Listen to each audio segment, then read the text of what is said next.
Hello दोस्तों, नमस्कार। मैं रिंकू सेन आप सभी का गुरुकुल सीजीपीएससी क्लासेस में तहे दिल से स्वागत करते हैं। तो आज का जो हमारा जो टॉपिक है न्यूनतम मजदूरी अधिनियम 1948 का जो लेक्चर 2 है, जो पार्ट 2 है, उसके बारे में पढ़ेंगे। इससे पहले हमने धारा 4 तक हमने टॉपिक को पढ़ चुके हैं। अब हम क्या करेंगे, धारा 4 के बाद का जो धारा जो है उनको हम पढ़ेंगे। आप सभी को पता है कि टोटल जो है, जिन्होंने वीडियो देखा है, टोटल जो है 31 धारा है और 31 धारा में हमने कल 4 तक धारा को हमने पढ़ चुके हैं। चलिए अब हम आगे बढ़ते हैं। धारा 4 के बाद धारा 5। ठीक है, धारा 4 को मैं रिवीजन करवा देता हूं कि मजदूरों का न्यूनतम दर। मजदूर धारा 4 क्या था? मजदूरों का न्यूनतम दर। मजदूरों का न्यूनतम दर का मतलब ये था कि जो एक मजदूर जो है वो उसकी जो न्यूनतम दर जो है निर्धारित कैसे किया जाएगा। तो उसका जो न्यूनतम दर का जो निर्धारण जो है उनके आवश्यक वस्तुओं के आधार पर होगा। यानी कि बाजार में मार्केट में जो आवश्यक वस्तुएं हैं, आवश्यक वस्तु मतलब दाल चावल आटा गेहूं, आपका जो सब्जी हो गया, ये सभी जो आवश्यक वस्तुएं हैं उन वस्तुओं के आधार पर ही क्या किया जाएगा, न्यूनतम दर, मजदूरों का न्यूनतम दर निर्धारित किया जाएगा। यानी कि यदि अगर बाजार में मार्केट में अगर महंगाई अगर बढ़ गया है तो महंगाई की स्थिति में मजदूरों का जो वेतन है, वेतन मान को भी बढ़ाना पड़ेगा। और अगर मान के चलो महंगाई कम है, अगर महंगाई कम औसतन है, तो वैसी स्थिति पर वैसे ही उनका क्या करना पड़ेगा, मजदूरों का दर निर्धारण करना पड़ेगा। तो यही आपका क्या था, धारा 4 था। देखिए अब धारा 4 के बाद हम आते हैं, धारा 5। जो नेक्स्ट जो टॉपिक है धारा 5। धारा 5 ये कहता है, धारा 5 आपका ये कहता है न्यूनतम, देखिए न्यूनतम, धारा 5 ये कहता है न्यूनतम मजदूरी नियत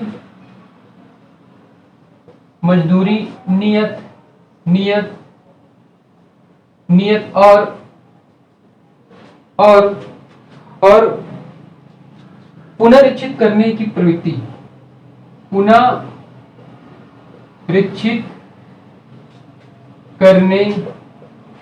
प्रवृत्ति, देखिए भाई धारा 5 क्या कहता है, न्यूनतम मजदूरी नियत करने, इसके आगे हम करने लगाएंगे, करने और पुनरीक्षित करने की प्रवृत्ति। पुनरीक्षित का मतलब होता है पुनरावृत्ति का मतलब है दोबारा हम सुधार कर सकते हैं, ये वाला बात कहा गया है। देखो भाई धारा 5 क्या कहता है, न्यूनतम मजदूरी नियत करने और पुनरीक्षित करने की प्रवृत्ति। इसके तहत इसमें क्या बोला गया है, इसके तहत एक समिति, धारा 5 अगर पूरा वाला समझेंगे तो धारा 5 के अंतर्गत एक समिति होगा, धारा 5 के तहत एक समिति होगा जो नियत करेगा, न्यूनतम मजदूरी जो आपका जो दर है उसको क्या करेगा, नियत करने के लिए एक समिति गठन करेगा। अब बात आता है कि समिति का गठन कौन करेगा, तो समिति का गठन जो है ये राज्य सरकार को दिया गया है, राज्य सरकार को अधिकार दिया गया है समिति गठन करने का। अब राज्य सरकार जो है समिति तो गठन कर देगी, लेकिन समिति की सहायता के लिए देखिए भाई समझना, समिति की सहायता के लिए एक उप समिति का गठन किया जाता है। और इस समिति में जो सदस्य जो होते हैं, अब बात करते हैं समिति का सदस्य। देखिए इस समिति का जो सदस्य जो रहता है, इसमें आपका श्रमिक रहेगा, श्रमिक जो मजदूर है वो आपका रहेगा, नियोजक का मतलब होता है जो वेतन देने वाला, जो सैलरी देने वाला, वेतन देने वाला जो उत्तरदायित्व होता है उसको हम क्या बोलते हैं, नियोजक बोलते हैं, उत्तरदायित्व को नियोजक बोलते हैं। और तीसरा जो है स्वतंत्र। देखिए भाई यहाँ पर श्रमिक और नियोजक की जो संख्या जो रहता है वो बराबर होता है, समिति में श्रमिक और नियोजक की संख्या बराबर होता है। और जो स्वतंत्र का मतलब होता है ये सरकारी आदमी होता है, ये जो स्वतंत्र जो व्यक्ति जो होता है एक तिहाई होता है, कुल संख्या का 1/3 होना चाहिए। मतलब अगर 100 व्यक्ति है, 100 व्यक्ति तो 33 व्यक्ति हो गए, 1/3 स्वतंत्र व्यक्ति होगा और ये आपका किसका व्यक्ति होगा, ये सरकार का व्यक्ति होगा, 1/3। अब यहाँ पर होता क्या है कि 1/3 व्यक्ति जो स्वतंत्र व्यक्ति होता है इस पूरे समिति का क्या बनता है, अध्यक्ष बनता है, क्योंकि वो राज्य सरकार का व्यक्ति होता है तो वो आपका क्या, उसको क्या बनाया जाता है, अध्यक्ष बनाया जाता है। बाकी श्रमिक और नियोजक की संख्या को बराबर रखा जाता है। और यही समिति क्या करती है, डिसीजन लेती है कि न्यूनतम मजदूरी दर जो है वो क्या होना चाहिए, नियत यानी कि फिक्स कितना क्या होना चाहिए, ये आपका निर्धारण ये समिति के द्वारा किया जाता है। और उनके सहयोग के लिए आपका क्या रहता है, उप समिति रहता है। अब समिति का निर्धारण करने के पश्चात यहाँ पर अधिसूचना आपका आता है। आपका आ जाएगा। देखिए अधिसूचना का मतलब क्या है, अधिसूचना का मतलब होता है टाइम पीरियड, आपका समय। श्रमिक और नियोजक को समय दिया जाएगा, श्रमिक और नियोजक को समय दिया जाएगा 2 माह का। श्रमिक अधिसूचना दिया जाएगा, श्रमिक और नियोजक को 2 माह का समय दिया जाएगा। आपको 2 माह का आपके पास समय है, आप क्या कर सकते हो, न्यूनतम मजदूरी दर को क्या कर सकते हो, निर्धारित आप कर सकते हो। ठीक है, 2 माह का समय दिया जाएगा। जैसे ही 2 माह का समय कंप्लीट कर लेंगे श्रमिक और नियोजक, और वो कहेंगे कि ठीक है हम इतना रुपए तक हम क्या करते हैं, मजदूरों का न्यूनतम दर हम क्या करते हैं, फिक्स करते हैं। फिक्स करने के बाद अधिसूचना होने के बाद 3 माह, 2 माह के बाद कंप्लीट होने के बाद तीसरा माह, 3 माह में इसको राजपत्र में, इस न्यूनतम मजदूरी दर को राजपत्र में क्या कर दिया जाता है, शामिल कर दिया जाता है, राजपत्र में शामिल कर दिया जाता है। यही आपका क्या है, धारा 5 है। धारा 5 का न्यूनतम मजदूरी नियत करने और पुनरीक्षित करने की प्रवृत्ति, यानी कि पुनरावृत्ति करने की प्रवृत्ति। समिति कौन बनाएगा, प्रश्न पूछेगा कि न्यूनतम मजदूरी अधिनियम 1948 जो है, जो समिति जो कौन सी धारा से संबंधित है, धारा 5 से संबंधित है, धारा 5 से संबंधित है। समिति को गठित कौन करता है, तो राज्य सरकार गठित करता है। समिति का अध्यक्ष कौन होता है, स्वतंत्र होता है, जो राज्य सरकार का ही होता है। ठीक है, इसमें श्रमिक और नियोजक क्या होता है, बराबर होता है। और अधिसूचना के अंतर्गत श्रमिक और नियोजक को इस समिति के अंतर्गत 2 माह का समय दिया जाता है। 2 माह का समय इस वजह से दिया जाता है क्योंकि वो अपना डिसीजन ले, अपना विचार रखे कि उनको क्या आपका न्यूनतम मजदूरी दर होना चाहिए। तो ये तो आपका हो गया धारा 5 हो गया। अब देखो भाई, धारा 5 एक बहुत इंपॉर्टेंट धारा है क्योंकि धारा 5 जो अन्य धाराओं से भी रिलेट करता है। अब हम आते हैं धारा 6। धारा 6 क्या है, देखिए भाई, धारा 6 में हम आते हैं। धारा 6 जो है वो सलाहकार समिति, बहुत सिंपल है आपका, सलाहकार समिति। धारा जो आपका 6 जो है, धारा 6 जो है वो आपका सलाहकार समिति और उप समिति है। आपका उप समिति अधिनियम 1957 है, आपका 1957 है। धारा 6 आपका बहुत सिंपल है, सलाहकार समिति और उप समिति अधिनियम 1957 है। अब देखो भाई, धारा जो 6 जो है ये धारा 5 से क्या करता है, रिलेट करता है। मतलब जो भी समिति जो गठित किया जाएगा उस समिति के लिए एक अलग से सलाहकार समिति को गठित किया जाएगा। जो समिति क्या करेगा, सलाह देगा। ठीक है, सलाह मशवरा देगा। ये आपको कौन देगा, धारा 6 के अंतर्गत हो जाएगा। तो धारा 5 आपका रिलेटेड है, ये हो गया आपको धारा 6। धारा 6 के बाद हम आते हैं धारा 7। देखो धारा 7 में क्या दिया है, धारा 7 में समझते हैं।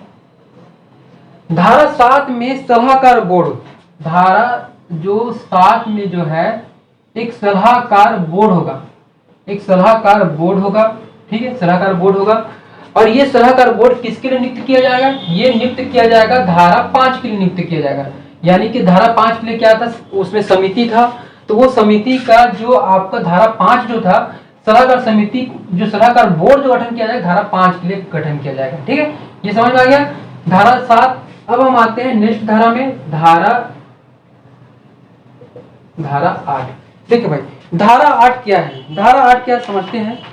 धारा जो है ये सलाहकार बोर्ड था, अब ये आता है केंद्रीय सलाहकार, ये आपका आ जाता है केंद्रीय सलाहकार।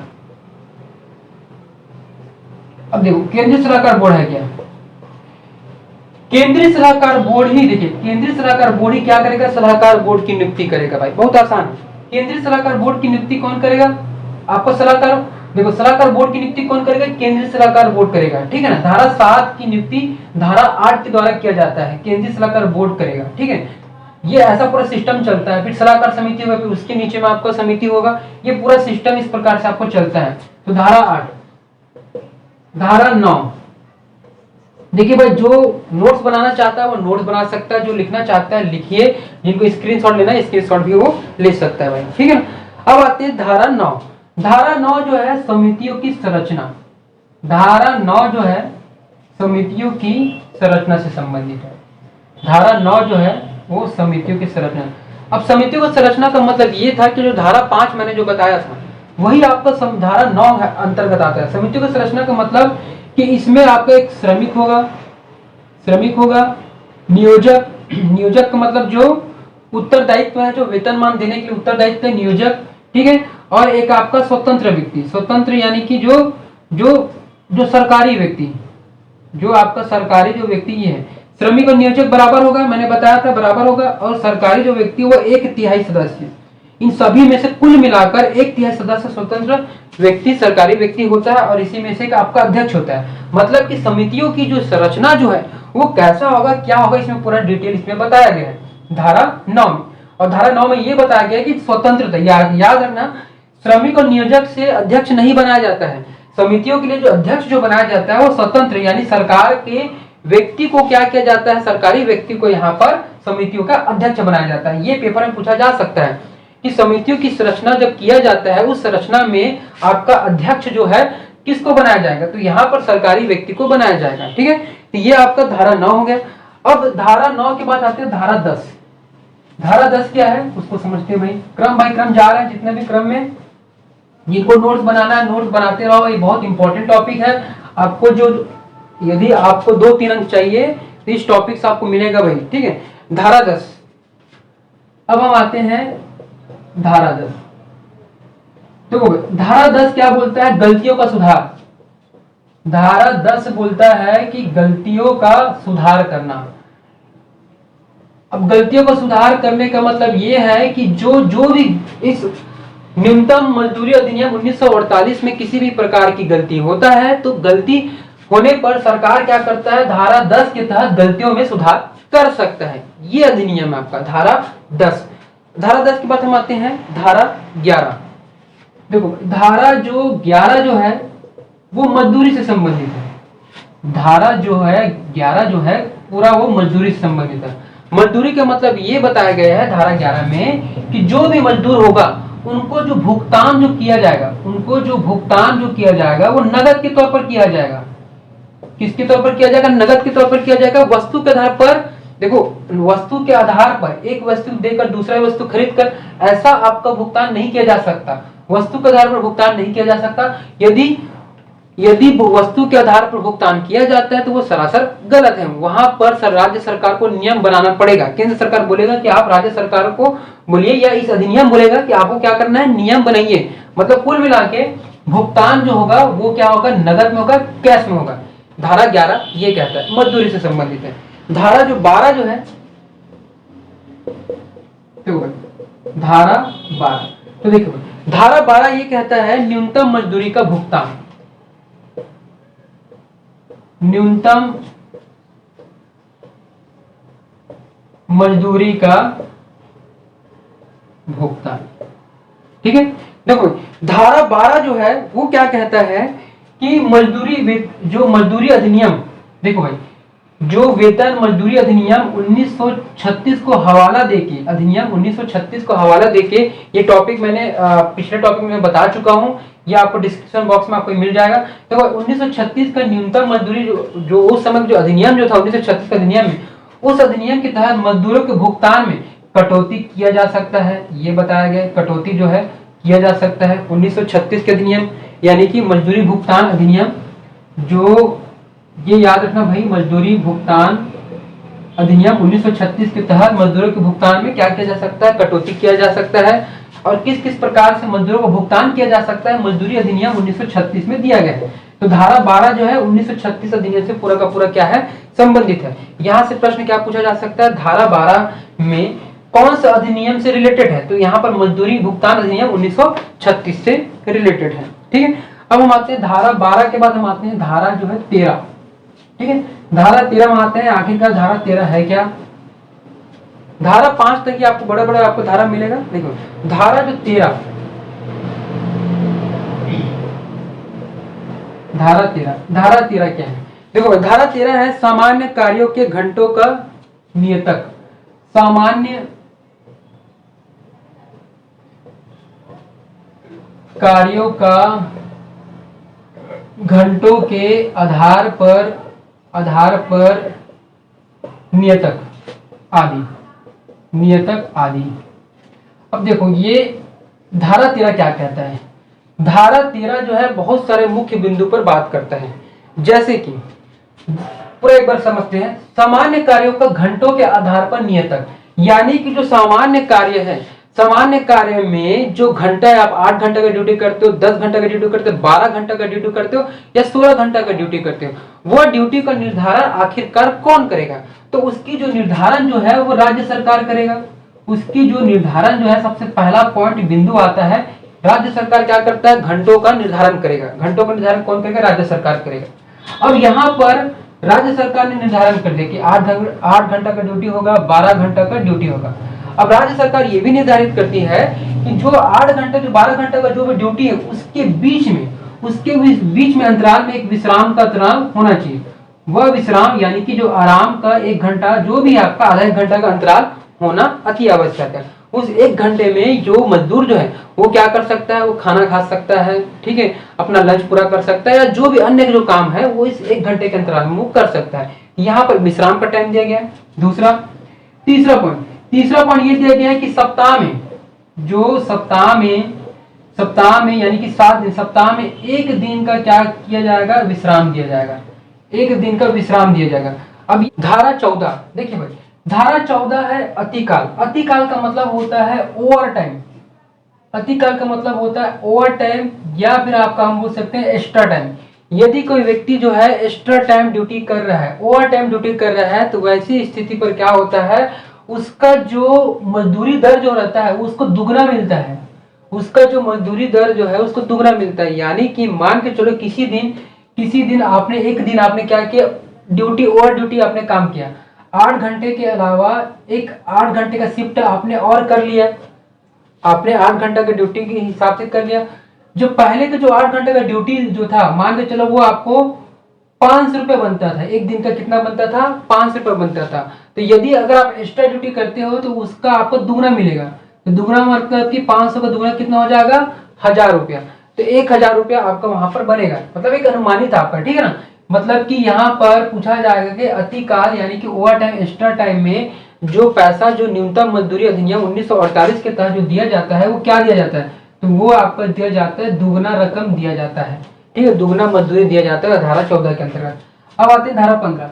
धारा 15 ये कहता है कि सामान्य कार्यों को घंटों से कम करना। मान के चलो एक मजदूर है और ये मजदूर जो है अपना काम को सही तरीके से नहीं कर रहा है। मान के चलो वो 8 घंटे का ड्यूटी है या 12 घंटे का, 16 घंटे का, जो भी ड्यूटी मान के चलो, एग्जाम्पल के तौर पर मान के चलते हो 8 घंटे का एक मजदूर है जो 8 घंटे का क्या कर रहा है? ड्यूटी कर रहा है।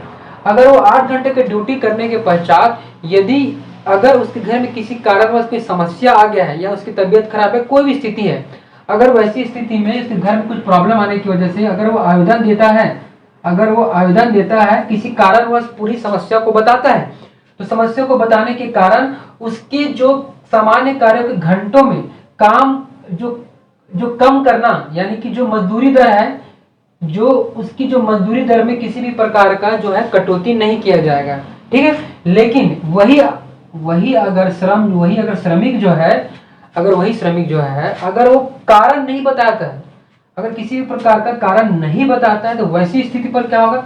वैसी स्थिति पर उसके मजदूरी दर पर क्या किया जाएगा? कटौती किया जाएगा भाई, ठीक है। मजदूरी दर पर उसको क्या किया जा सकता है? कटौती किया जाएगा। सीधी सी बात है कि वो लापरवाही कर रहा है, वो आलस्यपन कर रहा है, तो वैसी स्थिति पर उसका इच्छा आपका उसका है ही नहीं, मन नहीं है, तो वैसी स्थिति पर क्या होगा? उसके मजदूरी पर कटौती किया जाएगा। ये आपका हो गया धारा 15। धारा 16 देखिए, धारा 16 क्या है? धारा 16 आपका 2 या 2 से अधिक वर्गों में कामों के लिए मजदूरी। इसका मतलब ये है कि अगर एक व्यक्ति जो है अगर वो ओवर टाइम में अगर 2 काम करता है, ओवर टाइम के समय में, अतिकाल के समय में 2 काम करता है, एक काम का मजदूरी 400 रुपया है 1 दिन का, और 1 दिन का जो मजदूरी है वो 500 रुपया है, तो वो जो उनको जो 2 अधिक वर्गों में काम अगर वो कर रहा है मजदूरी, तो वैसी स्थिति में उसका जो काम जो टाइम जो है, प्रत्येक काम के जो, जैसे कि अगर उसको 400 रुपये मिल रहा है 1 दिन का रोजी, और एक में 500 रुपये का दर के हिसाब से रोजी बनता है, तो यही आपका 400 रुपये का आधार बनेगा, 500 रुपये का ही आधार बनेगा। यानी कि जो नियत दर है, फिक्स दर है, उसी के आधार पर बना जाएगा, ठीक है ना। ये औसतन इसको नहीं दिया जाता है, जो काम जैसा है उसी के आधार पर, यहाँ पर किसी प्रकार का अधिकार जो है वो नहीं छीना जाएगा, ठीक है, मजदूरों से। धारा 17 क्या कहता है? धारा 17 जो है मात्रानुपातिक काम के लिए न्यूनतम दर। यानी कि इसका मतलब ये होता है कि कोई मजदूर जो रहता है वो मात्रा के आधार पर काम करता है। जैसे कि अगर एक मान के चलो बीड़ी बना रहा है कोई व्यक्ति, ठीक है ना, एक मजदूर जो है बीड़ी बनाने का काम कर रहा है, तो बीड़ी में क्या होता है, उसमें आपका वो दर मात्रा के आधार पर किया जाता है। अगर 100 बीड़ी है तो 100 बीड़ी के आधार पर आपको 10 रुपए 20 रुपए जो भी पैसा आपका बनता है, 200 बना रहे 300 रुपए बना रहा है, ये आपको हो गया मात्रा के आधार पर। कोई मिस्त्री है कि दीवार खड़ा करने पर, एक दीवार खड़ा करने पर वो कितना मात्रा में कितना सीमेंट रेती गिट्टी के आधार पर वो क्या करता है, वो आपकी मात्रा के आधार पर वो क्या करता है, आपका मजदूरी लेता है। तो वो भी आपका क्या है, मात्रानुपाती आधार जो है धारा 17 आपको निर्धारित करता है। धारा 18 देखो भाई, धारा 18 बोलता है कि रजिस्टर और रिकॉर्ड का अनुरक्षक। इसका मतलब ये होता है कि आपको काम करने से पहले उस इंडस्ट्री हो, प्लांट हो, कारखाना हो या मनरेगा में जो काम कर रहे हैं सबके लिए एक चीज कॉमन होना चाहिए। उसके लिए क्या होना चाहिए, रजिस्टर होना चाहिए और उसका रिकॉर्ड का हर एक हिसाब किताब रखना आवश्यक है। उस रजिस्टर में फाइलिंग होना चाहिए जिसके अंतर्गत आपको क्या होगा कि उस फाइल में कि कौन कितना टाइम आ रहा है जा रहा है, उसकी मजदूरी दर क्या है, वो हर हिसाब किताब धारा 18 कहता है आपका। ठीक है। धारा 19 आपको क्या कहता है, देखिए धारा 19 का मतलब होता है निरीक्षक। निरीक्षक मतलब एक सरकारी आदमी होता है, एक सरकारी अधिकारी रहता है जो क्या करेगा, रजिस्टर और रिकॉर्ड को क्या करेगा, इसका अनुरक्षक करेगा, यानी कि इसके पूरा जांच देख रेख पूरा निरीक्षक का ही काम है आपका।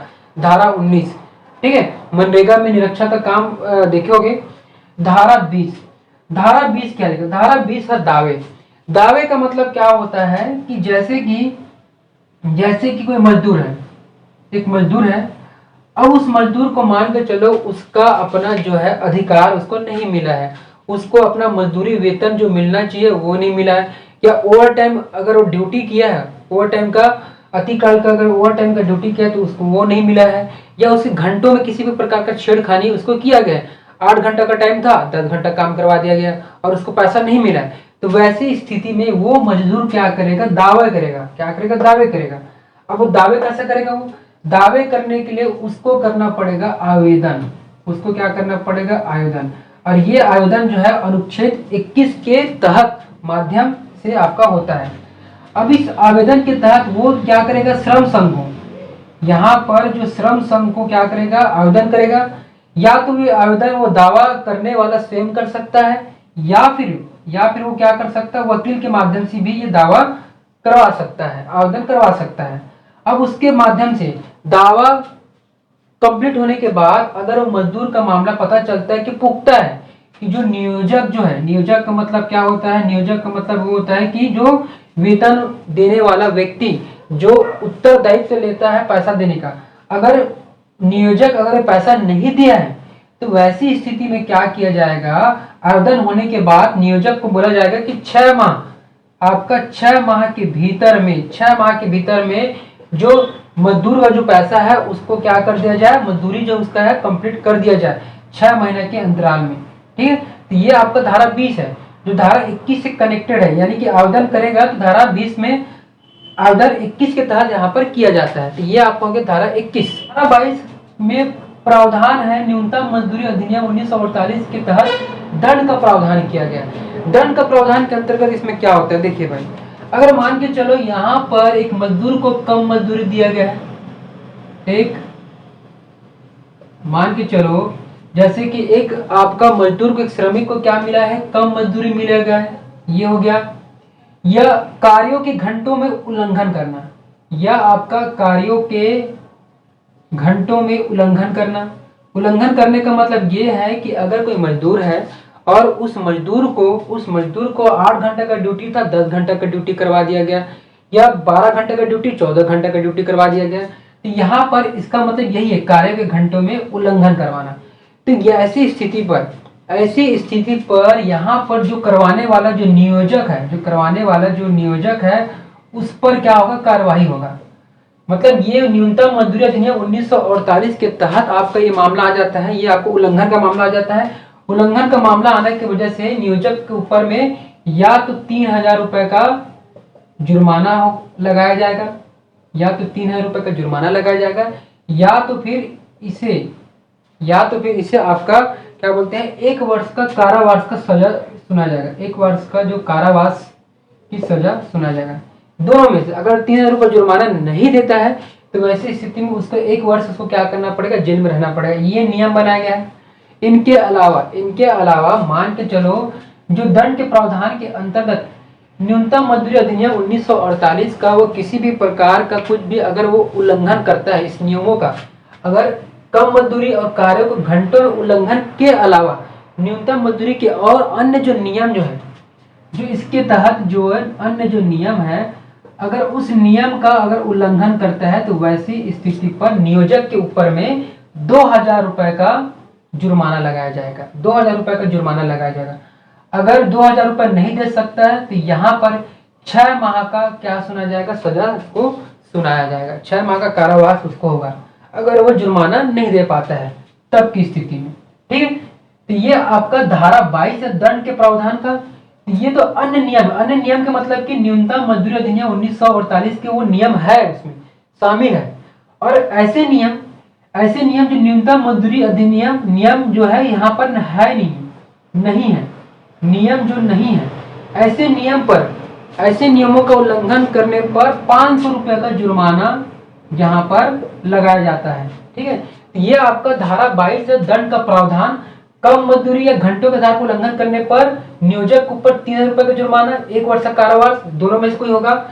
यदि न्यूनतम मजदूरी अधिनियम के काम और आपका कार्यों के आधार पर और जितने भी नियम आते हैं उसके अंतर्गत में तो 2,000 रुपए जुर्माना या 6 माह का। और जो नियम न्यूनतम मजदूरी अधिनियम में शामिल नहीं है तो वैसी स्थिति पर 500 रुपए का जुर्माना लगा दिया जाता है। अब हम बात करते हैं धारा 23। धारा 23 है कतिपय मामलों में नियोजक का छूट। अब देखो भाई, इतना सारा हम नियोजक के ऊपर में क्या कर रहे हैं, जुर्माना लगा रहे हैं, धारा लगा रहे हैं। ठीक है, बहुत सारे इसमें क्या कर रहे हैं, सजा दे रहे हैं। तो भाई नियोजक को भी छूट मिलता है। उस नियोजक को यानी कि उस जो वेतन देने वाला, सैलरी देने वाला व्यक्ति के ऊपर भी अधिकार बनता है, उसको भी छूट दिया जाता है कि इसमें पूरा सिस्टम बताया गया कि क्या क्या छूट मिले जा सकते हैं, उसको भी अपना बात रखने का अधिकार है। ठीक है, धारा 24 का मतलब होता है वादों का वर्जन आपका आ जाता है। जो वादे जो किए हैं वो आपको संबंधित आपको पूरा। धारा 25 जो है संविदा से संबंधित है। संविदा तो जानते हो आपका, जो आपका संविदा से संबंधित मतलब समझ आपको आता होगा कि कोई व्यक्ति के 1 साल 2 साल हमने रखा है तो उसके लिए क्या नियम है। और धारा 26 जो है छूट और अपवाद से पूरा का पूरा ये संबंधित है। क्या क्या छूट है, क्या क्या अपवाद है, ये आपका पूरा धारा 26 है। धारा 27 जो है वो अनुसूची में नियोजक जोड़ने की शक्तियां है। अनुसूची मतलब कि यहाँ पर अगर हम न्यूनतम मजदूरी अधिनियम 1948 की अगर बात करें तो टोटल जो है 2 अनुसूची है। 2 अनुसूची में, एक अनुसूची में आपका उद्योग मिलेगा, एक अनुसूची को हम क्या कहते हैं, उद्योग अनुसूची कहते हैं, और एक में आपका अनुसूची में कृषि से संबंधित है। तो यदि उद्योग और कृषि में किसी भी प्रकार का नियोजक को जोड़ना रहता है, अगर आपको नियोजक किसी भी प्रकार के विषय को जोड़ना रहेगा तो वो धारा 27 का क्या किया जाएगा, प्रयोग किया जाएगा। सीधी सी बात है, किसी भी प्रकार के कोई भी विषय को जोड़ना रहेगा तो हम धारा 27 का क्या करेंगे, प्रयोग करेंगे। धारा 28 में केंद्र सरकार को निर्देश देने की शक्ति है। पूरा जो निर्देश आदेश जो भी है केंद्र सरकार को पावरफुल बनाता है धारा 28। धारा 29 जो है वो केंद्र सरकार को नियम बनाने की शक्ति है। केंद्र सरकार को जो है नियम बनाने की शक्ति है, ये इंपॉर्टेंट है। धारा 29 देखो, धारा 29 क्या कहता है, नियम बनाने की शक्ति।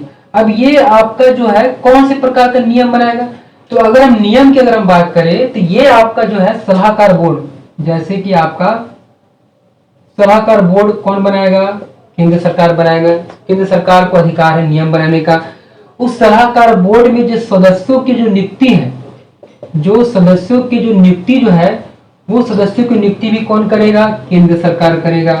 पदावधि का मतलब देखो, पदावधि का मतलब कि वो अपने पद पर कब तक बना रहेगा, कब तक अवधि तक बना रहेगा, उसका भी निर्धारण नियम कौन बनाएगा, केंद्र सरकार बनाएगा।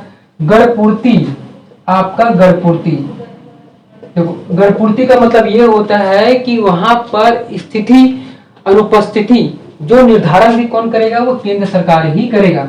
तो ये थोड़ा इंपॉर्टेंट, आपको धारा 29 को याद रखना। केंद्र सरकार क्या क्या नियम बना सकती है, तो सलाहकार बोर्ड बना सकती है, उसके सदस्यों की नियुक्ति कर सकता है, उसके समय के सलाहकार बोर्ड कितना होना चाहिए, सदस्यों के समय कितना होना चाहिए वो, और आपका गणपूर्ति कोरम, जिसको हम क्या बोलते हैं, कोरम बोलते हैं, गणपूर्ति यानी कि कितना उपस्थिति अनुपस्थिति है, वो आपका ये धारा 29 कहता है। धारा 30 समुचित सरकार को नियम बनाने की शक्ति। समुचित सरकार का मतलब यहाँ पर संबंध है केंद्र सरकार और राज्य सरकार से। धारा 30 किससे संबंध है आपका, केंद्र सरकार और आपका जो राज्य सरकार, ये दोनों ही क्या है, समुचित सरकार नियम बना सकते हैं, मिलकर नियम बना सकते हैं। और धारा 31 ये कहता है कि मजदूरी की कतई पे न्यूनतम दरों का नियत किए जाने का विधिमान्य बनाना। मतलब इसका मतलब सीधा सी बात है कि जो जितने भी विधिमान्य जो कानून है, जैसे कि 1957, 1936 का जो कानून हो गया आपका, 1952, 1954 का जो भी कानून जो रहेगा, और आगे भी जो भविष्य में कानून आएगा, जो मजदूरी से जो कानून रहेगा, उस कानून को बनाए रखना ये किसका काम है, धारा 31 का काम है। ठीक है, ये धारा 31 क्या करता है, मजदूरों के संबंधित जितने भी विधिमान्य मतलब कानून को ये क्या करता है, बनाए रखता है। तो ये हमारा न्यूनतम मजदूरी अधिनियम 1948 का जो अधिनियम जो है वो समाप्त हो गया। अगर आपको हमारा वीडियो अच्छा लगा तो चैनल को लाइक कीजिए, सब्सक्राइब कीजिए, शेयर करना न भूलिए। बहुत बहुत धन्यवाद।